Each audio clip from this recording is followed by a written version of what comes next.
on.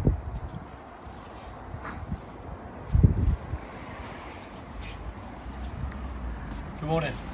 Well, here we are. This is like, we're getting to that final point now where this project in Langston, Newport Gwent is coming to a conclusion. We didn't create this. This is the awning the customer bought. But if you stand back, right, you can actually have a look at the shape of it. Look at the ceiling. Look at the ceiling. Look at the shape. Look how it's very curvaceous. Yeah. And when you go back, it's an unusual shaped awning. But it works well with the shape of the garden. That wall that radiuses around. Okay, so it's all in keeping. It's black, it looks very contemporary, but there's a mix of the two. You've got the contemporary, you've got this original feel about it because you're using slate, and you've got this round effect with the coping stones with the slate, and also you've got this round effect and the graphite grey, or the dark colour you want to call that. If you look beyond there, what we've done, we built this wall, 9-inch wall. We've got stone pillars divided up. We do want to have just one big blank wall, and if you come over here, you'll see the reason why. When our clients are sat here at this point in their table and chairs, there's some growth that's got to come over here. There's the little planting pocket over that side, but they're not going to be looked in by the roadside when they're sat down in here. Now they've got some privacy. It's so important that you create that privacy, but you do it discreetly. You wouldn't build a six foot wall. Some people may build a 6 foot wall, but I certainly wouldn't in this situation. But you can see we've got the rendered wall, and then we've got the stone pillars at equidistance along the length of that wall. One of the things that came obvious at a later point was that we couldn't build that pillar square to the house unless it was actually on a radius at a right angle as such. But it runs at that point. That's where it is. We found the radius point, what the customer wanted to work with, and that's what we've done. If you sweep round on this side, as I said, we've got this black slate, Brazilian black slate, 3 cm. That's the contrasting edge, but also acts as a step. It's got an overhang on it with a capillary groove cut out. And what we've also done is we've got a bore nose. Actually, that bore nose was already on that one because we cut the treads out. We can't lie about that. That bore nose was already done, but the bore nose wasn't done on here. When we bore nosed these units initially, right, honestly, it just looked, it looked so fresh. We could put a little paddle blade on there, and we could smooth off a little bit more, but I actually like it. You know, it doesn't stand out. It doesn't look bad. If anything, it looks even good. If you look at the coping stones, okay, the coping stones themselves, we've cut them down to size. We put the bore nose on them, and what we've done, we stuck them on using Mapai exterior adhesive. So that's going to stick, and that's not going to come off in a million years. Well, I hope not. Anyway, I've attempted in the past to knock one of these coping stones off when I got the rapid set on there with a digger bucket, and it never moved at all. So we grouted the patio the other day, and we used the easy grout. For some people, using easy grout, because it's a slurry grout, it frightens them because it looks like black oil on your paving. There's many products out there that you put on, and the application is exactly the same. You just spread it all on and work it in. We found our method how to put that in now with reducing the cleaning time, isn't it? You know, we found a method to sort of try and pour down the joint and localize on that joint rather than spreading it all over.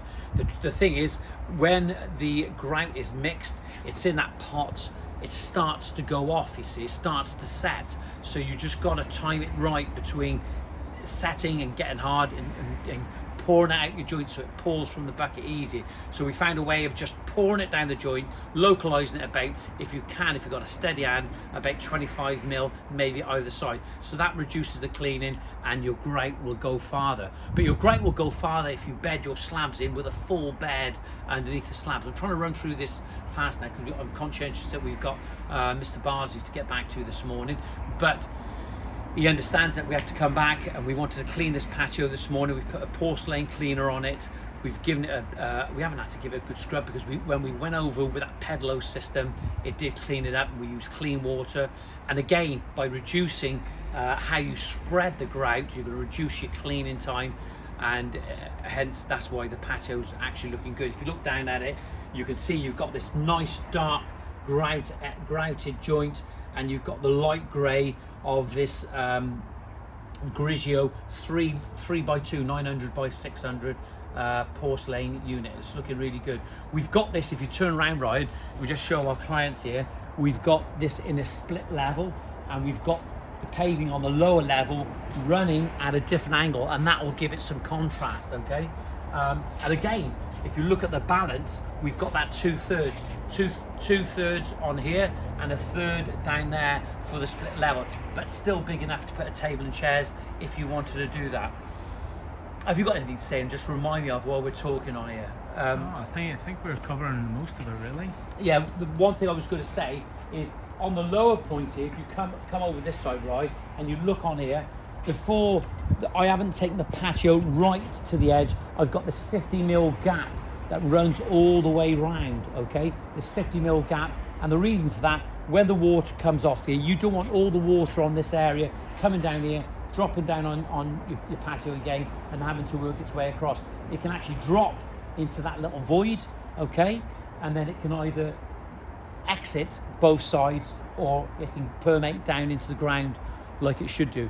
This whole area was made up with a Lee mix, and you remember, Ryan, we mixed it with a digger bucket, didn't we? With a machine. Yeah. We mixed it thoroughly, we graded it off, we tracked it in, we compacted it in at different levels, and we had a good makeup of the ground level, didn't we? And this is less likely to move than what you would do if you had an MOT Type 1, because MOT Type 1, if it's not compacted correctly and you get water ingression into it, it can actually move. But the difference is with a Lee mix is the benefits are that it's almost like a rigid system. It's not a full concrete. If you put full concrete, wet pour, you're gonna have to put steel in it because it will crack.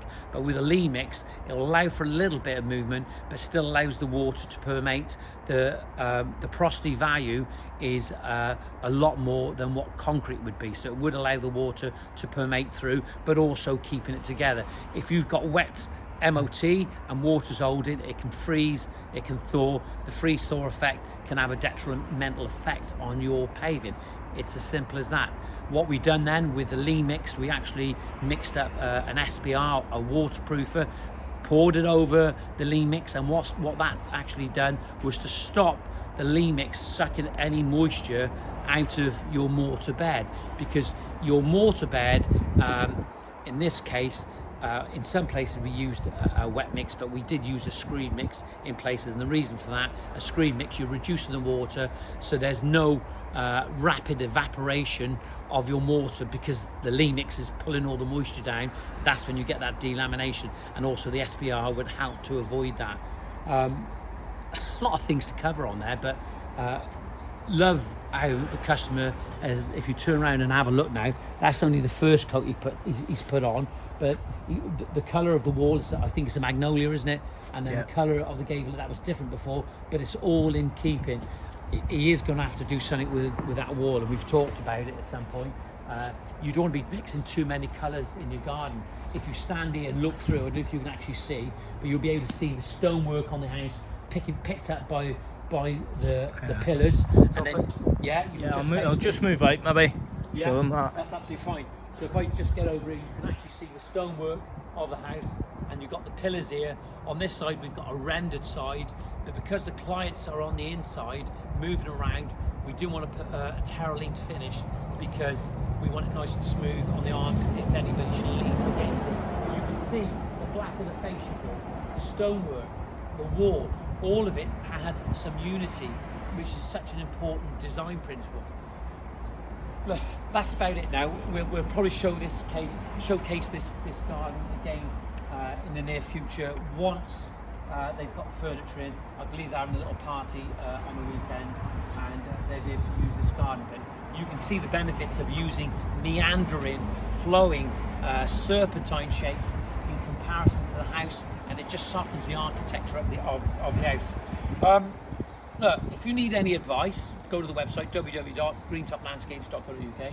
You can drop us an email at info@greentoplandscapes.co.uk, or give us a ring on 077 95 595 994. But the most important thing that you need to do, subscribe. Keep updated with what we're doing. Hit the notification button, and if you enjoyed the video, give it a like. Have a great day.